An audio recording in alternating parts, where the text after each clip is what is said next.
Pinag-aaralan ng lokal na pamahalaan ng Iloilo ang pagsasampa ng kaso laban sa NGCP dahil sa nangyaring power outage sa Western Visayas. May detalye si Zen Kilantang Sasa ng GMA Regional TV 1 Western Visayas.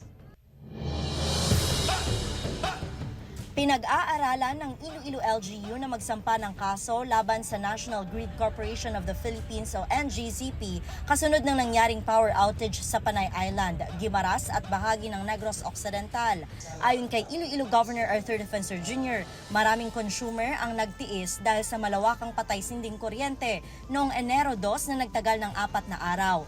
I-indicate natin the damage that has been done to our people.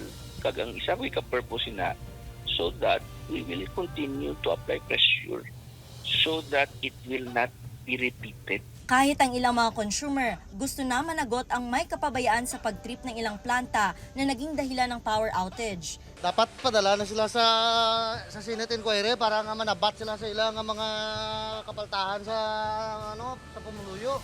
Nakatakdang mamayang hapon ang investigasyon ng Senado sa nangyaring power outage at bukas naman isasagawa ang hearing sa Kamara.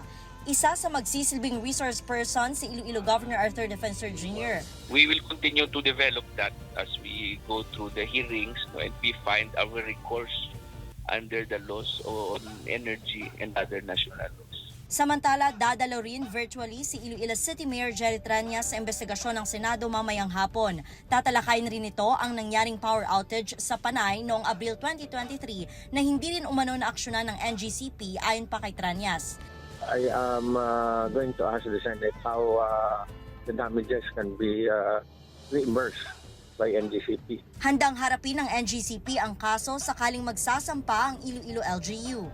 Hindi pa kita ka-react, no? Especially since ang investigation will still be done, no?